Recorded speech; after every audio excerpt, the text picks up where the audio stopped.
दोस्तों नमस्कार। महाराष्ट्र की राजनीति का रंग इस देश के तमाम राज्यों की राजनीति के रंग से क्या बिल्कुल अलग है? इस देश ने कई राज्यों में सत्ताओं को पलटते हुए देखा है, जनता के जरिए नहीं बल्कि विधायकों की खरीद फरोख्त के जरिए। और जिस ऑपरेशन लोटस का जिक्र बार बार होता है वह तो बीते वर्षों में 7 राज्यों में देखा गया। लेकिन क्या महाराष्ट्र की राजनीति बिल्कुल इससे अलग है? और क्या वाकई महाराष्ट्र के राजनीतिक संकट के भीतर केंद्र सरकार की खामोशी है? जी नहीं, अब केंद्र सरकार की एंट्री हो चली है और इस एंट्री का मतलब दो ही है। अगर शिवसेना कानून व्यवस्था से इतर सड़क पर न्याय करने निकली है तो दूसरी तरफ कानून व्यवस्था के आसरे इस देश के संवैधानिक संस्थानों के जरिए केंद्र सरकार रास्ता टटोलने तो नहीं निकलेगी और उनके साथ खड़े होंगे शिवसेना के वह 38 विधायक जो शिवसेना को छोड़कर खुद को शिवसेना मानने पर तुले हैं। बाला साहब ठाकरे के नाम को लेकर जो शोर मचा उसमें शायद पोस्टरों से अब एकनाथ शिंदे की तस्वीर के साथ बाला साहब की तस्वीर भी गायब हो गई। तो क्या वाकई सड़क की राजनीति पहली बार संस्थानों को चुनौती दे रही है, या इस देश के संस्थानों का उपयोग जिस तरीके से राजनीति करती रही और केंद्र सरकार के ऊपर लगातार विपक्ष ये आरोप लगाते रहा है कि आप इस देश के संवैधानिक संस्थानों को अपने हक में कर फैसला सुना देते हैं और संवैधानिक हक खत्म हो जाते हैं इस देश के लोगों के और पॉलिटिकल पार्टीज के? क्या वाकई ऐसी स्थिति आ गई है, या इस अराजक स्थिति के पीछे इस देश में राजनीतिक सत्ता पाने का जो हुनर मोदी सत्ता के जरिए शुरू हुआ वो धीरे धीरे बिल्कुल नई रंगत के साथ शिवसेना या कहें ठाकरे परिवार या कहें मातोश्री के जरिए कुछ नए संकेत दे रहा है? 3 सवाल बहुत साफ हैं। क्या वाकई चुनाव आयोग, क्या वाकई राजभवन, क्या वाकई सुप्रीम कोर्ट महाराष्ट्र की राजनीति में दखल देकर कोई फैसला सुनाएगा तो शिवसेना उसे मानेगी? दूसरा सवाल, शिवसेना इन जगहों पर जाने से पहले जो रास्ता सड़क के जरिए बनाना चाह रही है, क्या वह दिल्ली की राजनीतिक सत्ता को डिगा सकता है? क्योंकि इस देश के भीतर में बीते 8 वर्ष में केंद्र की सत्ता यानी मोदी सत्ता ने जो भी हुनर फेंका, जो भी रास्ता चुना, उस रास्ते में उन्हें ही सफलता मिली। विपक्ष धराशायी होता चला गया। कोई नेता इस देश के भीतर में ऐसा खड़ा हुआ नजर नहीं आया जो चुनौती ठसक के साथ थे। ममता बनर्जी ने कोशिश जरूर की अपने राज्य भर में, शिवसेना कोशिश जरूर कर रही है, लेकिन शिवसेना और ममता बनर्जी के बीच का एक अंतर बहुत साफ है। ममता बनर्जी के पीछे ना तो कांग्रेस थी ना ही लेफ्ट थी, जबकि महाराष्ट्र में शिवसेना के पीछे एनसीपी भी है और कांग्रेस भी है। यानी अगर शिवसेना यानी उद्धव ठाकरे इस लड़ाई को जीत लेते हैं तो शायद यह सबसे बड़ी हार मोदी सत्ता की होगी, अमित शाह की होगी और शायद केंद्र सरकार की होगी। लेकिन अगर शिवसेना या उद्धव ठाकरे इस लड़ाई में कानूनी रास्तों से हारते हैं तो फिर आने वाले वक्त में एक बड़ा दरवाजा विपक्ष का बंद हो जाएगा, जिसके जरिए इस देश में मैसेज यही रहेगा, केंद्र ने सोचा और उस राज्य की सत्ता उसकी हथेलियों पर नाचने लगी। क्या वाकई ऐसी परिस्थिति आ गई है? क्योंकि पहली बार केंद्र सरकार ने उन विधायकों को सुरक्षा व्यवस्था देने का जिम्मा उठा लिया है जो उनकी पॉलिटिकल पार्टी से नहीं जुड़े हैं। केंद्र सरकार इससे पहले भी सुरक्षा देती रही है अर्धसैनिक बलों का। सीआईएसएफ का दायरा जो था, याद कीजिए, पश्चिम बंगाल में 61 विधायकों से शुरू हुआ था और 77 विधायकों तक गया था। हर विधायक के साथ सीआईएसएफ के 3 सुरक्षाकर्मी लगे रहते थे। फिर याद कीजिए पंजाब में जो शामिल हुआ बीजेपी में उसे सुरक्षा दी गई, ये Y+ की सुरक्षा थी, जेट सिक्योरिटी भी दी गई थी। दिसंबर 2021 में जो एक नेता सोढ़ी साहब जो शामिल हो गए थे बीजेपी में, उनके लिए व्यवस्था की गई थी। लेकिन मौजूदा वक्त में जब 15 विधायकों को महाराष्ट्र में सुरक्षा देने का जिक्र केंद्र सरकार या कहें गृह मंत्रालय के जरिए हुआ है कि सीआरपीएफ की सुविधा इन्हें दी जाएगी और यह प्रोटेक्शन जो दिया जा रहा है इसके दायरे में महाराष्ट्र पुलिस को इन्वॉल्व नहीं किया जाएगा। और ये शिवसेना के एमएलए हैं, बीजेपी के एमएलए नहीं हैं। तो क्या अब बीजेपी या केंद्र सरकार अपने दायरे को बढ़ा रही है, या वो मानकर चल रही है कि दरअसल कानून व्यवस्था महाराष्ट्र में चौपट हो चली है? राज्यपाल की कोई रिपोर्ट नहीं आई, चीफ सेक्रेटरी की कोई रिपोर्ट नहीं आई, लेकिन केंद्र सरकार ने सुरक्षा देने का जिक्र कर दिया और कहा कि हम 15 विधायकों को जहां जहां खतरे लग रहे हैं। हालांकि इन सब के साथ ही संविधान का 7वां शेड्यूल बहुत साफ कहता है कि कानून व्यवस्था राज्य सरकार के हिस्से में आता है, और जब तक वहां की सरकार, पुलिस या मजिस्ट्रेट मांग नहीं करते हैं कि हमें अर्धसैनिक बल चाहिए, तब तक उनकी एंट्री नहीं होनी चाहिए, और क्योंकि वह हथियारों से लैस होते हैं। अब जरा सुनिए, जो सीआरपीएफ की नियुक्ति होगी उसमें 8 सदस्यीय सुरक्षा कर्मी रहेंगे, 2 कमांडो भी रहेंगे, और 2 स्थानीय तौर पर जो जानकार सुरक्षा कर्मी होते हैं उनकी मौजूदगी भी इस 8 सुरक्षा कर्मी के दायरे में रहेगी। यानी कानून व्यवस्था राज्य के दायरे में आता है, और राज्य सरकार को अगर सत्ता से हटाने की ठान ली गई है और उनके अपने भीतर का संकट अब सड़क पे नजर आने लगा है, तो केंद्र सरकार हरकत कर सकती है। कल से यानी सोमवार से राज्यपाल भी सक्रिय हो जाएंगे। अभी तक अस्पताल में थे, शनिवार को छुट्टी मिली, कहा गया 48 घंटे आराम कीजिए और उसके बाद आप दफ्तर में बैठ सकते हैं। तो राजभवन सक्रिय हो जाएगा कल से। केंद्र सरकार जिस रास्ते को चुन रही है, वो रास्ता क्या उन 38 शिवसेना के विधायकों को कवच के तौर पर विधानसभा के भीतर स्थापित करने को लेकर है, या महाराष्ट्र की राजनीतिक घटनाक्रम में बीजेपी ने एक फायदा देखा, मुनाफा देखा, इसलिए वह कूद रही है? कोई सवाल नहीं होना चाहिए, क्योंकि जिस बात का जिक्र 38 विधायकों ने किया, और उन 38 विधायकों को लेकर जिस बात का जिक्र शिवसेना के नेशनल एग्जीक्यूटिव तक में उठा, जिला अध्यक्षों के बीच जो संवाद हुआ, और आज जिस युवा शिवसैनिकों के बीच जो संवाद हो रहा है, उसके भी 2-3 मैसेज बहुत साफ हैं। जो लोग गए हैं वो डरे हुए थे ईडी से, वो डरे हुए थे आईटी से, वो डरे हुए थे नैरोकॉटिक्स डिपार्टमेंट से, वो डरे हुए थे उन एजेंसियों से जिस पर केंद्र सरकार की ही चलती है। दूसरी बात, जो चले गए हैं वह दरअसल शिवसैनिक नहीं है, शिवसैनिक हम और आप हैं, और इस शिवसेना को बचाने का और संघर्ष करने का एक अपना इतिहास रहा है। यह मैसेज किसी इंस्टीट्यूशन के जरिए नहीं जाता है जहां पर आप हाई कोर्ट या सुप्रीम कोर्ट का दरवाजा खटखटाएं या इलेक्शन कमीशन का दरवाजा खटखटाएं, बिल्कुल नहीं। यह दरअसल उस ऊर्जा का घोतक है जिस ऊर्जा के जरिए बीते 70 बरस से शिवसेना महाराष्ट्र में अपनी उत्पत्ति के साथ और 1967 में राजनीतिक तौर पर चुनावी मैदान में आकर अपनी परिस्थितियों को दिखाती रही है। यह उसका एक प्रतीक भर है।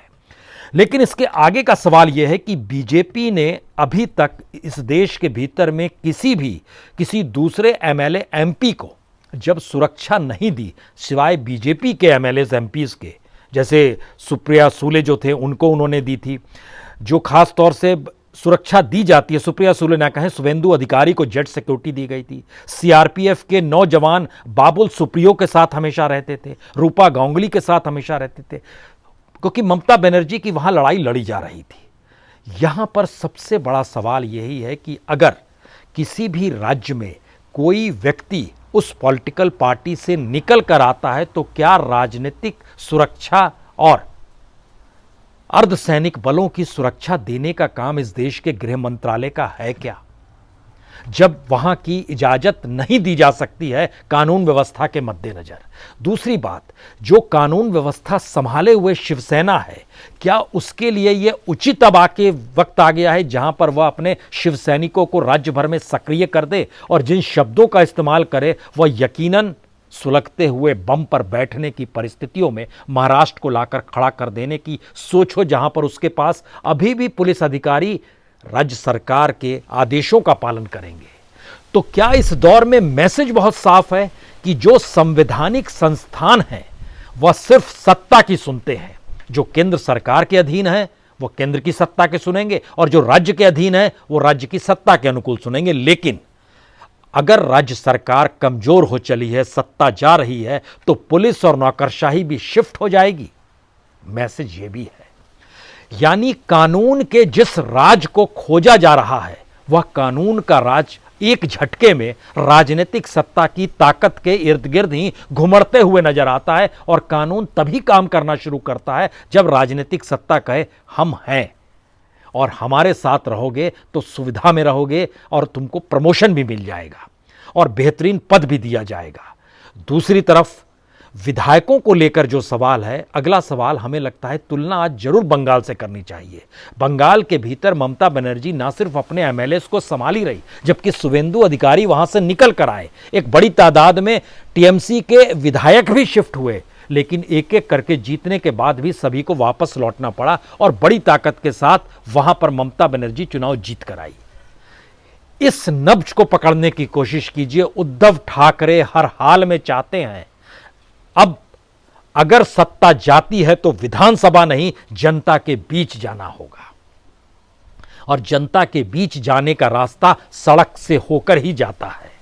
यानी जो विधायक जिस रनवे का इंतजार कर रहे हैं कानूनी संस्थानों के जरिए, क्योंकि 16 को डिसमिस किया गया तो उन 16 को लेकर सुप्रीम कोर्ट का दरवाजा खटखटाने के लिए एकनाथ शिंदे मूव कर गए। वकील केंद्र सरकार के होंगे, सुप्रीम कोर्ट में जिरह करेंगे, यहां से भी बहस होगी, लेकिन सुप्रीम कोर्ट का रास्ता शिवसेना पकड़ना नहीं चाहती है। कल को वह दावा करेंगे शिवसेना पर और चुनाव आयोग के दरवाजे पर जाएंगे। शिवसेना नहीं चाहती है।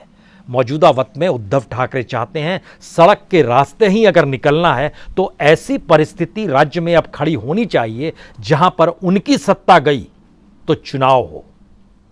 लेकिन कहते हैं कि लोकतंत्र तो आंकड़ों को देखता है, सिरों को गिनता है। तो 106 एमएलए के साथ खड़ी बीजेपी में अगर ये 38 जुट जाते हैं तो राजनीतिक सत्ता एक झटके में शिफ्ट हो जाएगी। इस शिफ्ट को ही महाराष्ट्र होने देना नहीं चाहता है, जैसा कर्नाटक में हुआ, जैसा मध्य प्रदेश में हुआ, जैसा गोवा में हुआ, जैसा उत्तराखंड में हुआ। यह परिस्थिति महाराष्ट्र में शिवसेना लाने देना नहीं चाहती है।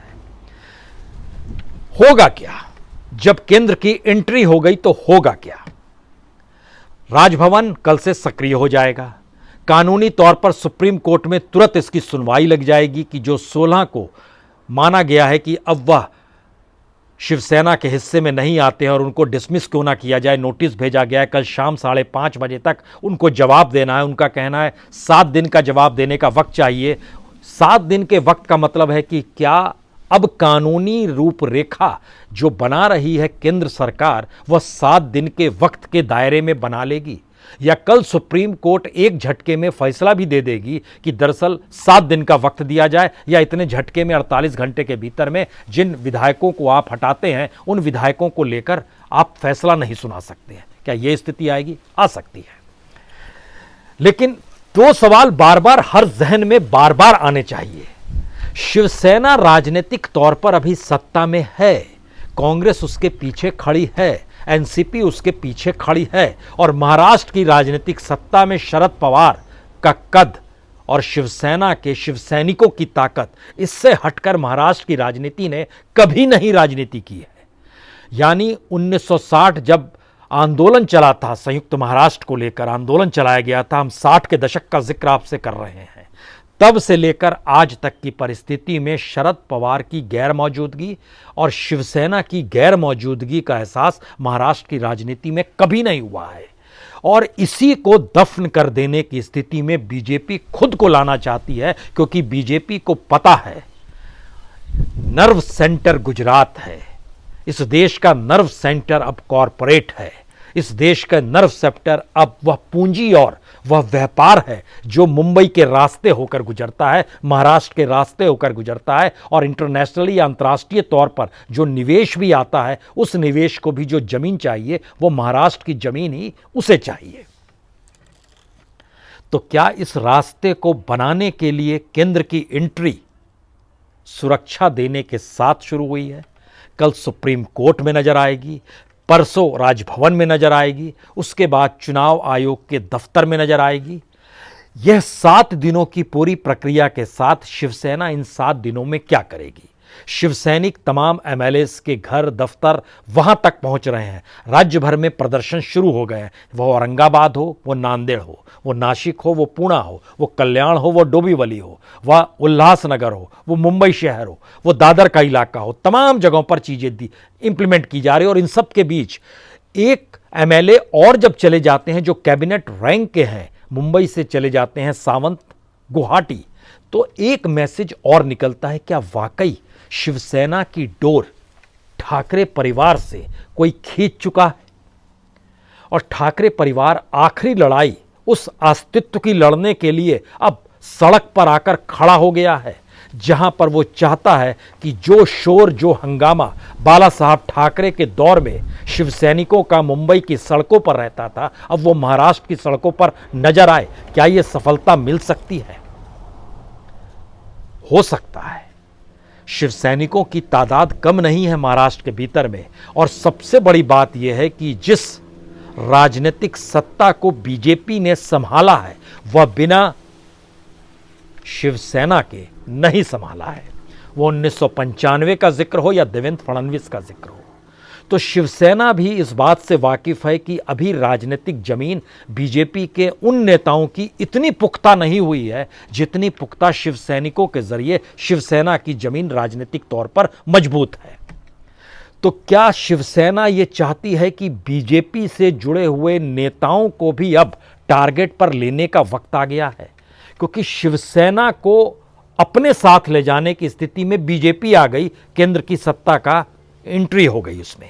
अब शिवसेना के ऊपर है, जब एनसीपी और कांग्रेस उसके साथ खड़ी है, जो कल तक उसका विरोध करती थी, उसके शिवसैनिकों की हिंसक कार्रवाइयों का विरोध करती थी, आज जब उनका समर्थन उसके साथ है और इस देश के भीतर का मैसेज बहुत साफ है। मोदी सरकार की आक्रामक राष्ट्रवादी नीति ने इस देश के भीतर में तमाम राज्यों की राजनीति को डिगाया है, हिलाया है। और इस आक्रामक नीति का ही असर यह हुआ है कि शिवसेना के भीतर 3-4 बातों को लेकर लगातार अब चर्चा शुरू हो गई है। क्या सिर्फ मराठी मानुष से काम चलेगा? सिर्फ हिंदुत्व का राग अलापने भर से काम चलेगा? या इन सब के समानांतर अब उस रूप को लेकर सामने आना पड़ेगा जो अपने तौर पर बीजेपी और मोदी सत्ता से हटकर समूचे विपक्ष को एकजुट लाकर खड़ा कर दे? और इसी के लिए, सिर्फ इसी के लिए सड़क की राजनीति की जरूरत उन राजनीतिक समाधान की दिशा में बढ़ते संवैधानिक संस्थानों को खारिज करने की है। शिवसेना ये मानकर चल रही है कि अगर उसका आंदोलन बड़ा हो गया और राज्य भर में शिवसैनिक सड़क पर नजर आ गए, जिसका इंडिकेशन बार बार पहले संजय राउत देते थे और अब आदित्य ठाकरे भी देने लगे हैं, ये मैसेज सिर्फ चला जाए कि दरअसल इस देश में चुनाव आयोग हो या राजभवन हो या सुप्रीम कोर्ट द्वारा दिए जा रहे फैसले हों, वह दरअसल केंद्र की सत्ता के अनुकूल होते हैं, यानी बीजेपी के अनुकूल होते हैं। इसीलिए इस संघर्ष को करने की जरूरत है। इस परसेप्शन को कैसे डेवलप किया जाए, इसको लेकर चिंतन मनन शिवसेना के भीतर खूब चल रहा है। और इस वक्त केंद्र की चिंता सबसे बड़ी यही है, अगर शिवसैनिकों की हिंसक परिस्थितियों ने रास्ता महाराष्ट्र की राजनीति के जरिए उन संस्थानों पर उठा दिया जिन संस्थानों के आश्रय लोकतंत्र के दायरे में सरकार काम करती है, ये मैसेज मोदी सत्ता बार बार इस देश को देती रही है, तो फिर अगर वह सवालिया दायरे में आ गया तब वो क्या करेंगे? क्योंकि इसके बाद इस देश के भीतर के तमाम राज्यों से ये आवाज उठेगी, जैसे एक वक्त सिर्फ सीबीआई को लेकर उठी, उसके बाद ईडी को लेकर उठी, लेकिन अभी तक ये पुख्ता आवाज राजभवन को दायरे में नहीं ला पाई है। अलग अलग राज्यपालों को लेकर सवाल जरूर उठते रहे हैं, लेकिन राजभवनों को दायरे में नहीं लाई है खुले तौर पर। चुनाव आयोग को दायरे में नहीं लाई है खुले तौर पर। ईवीएम को लेकर सवाल जरूर उठते रहे और सुप्रीम कोर्ट के फैसलों को लेकर इस देश के भीतर में आवाज नहीं उठाई गई है। आखिरी सवाल, ये लड़ाई उद्धव ठाकरे और मोदी सरकार के बीच है, ये लड़ाई शरद पवार के राजनीतिक कद और दूसरी तरफ प्रधानमंत्री नरेंद्र मोदी और अमित शाह के बीच की है, या ये लड़ाई पहली बार संवैधानिक कानूनी संस्थानों और सड़क की राजनीति के बीच के टकराव की स्थितियों की दिशा में तय करने वाली है।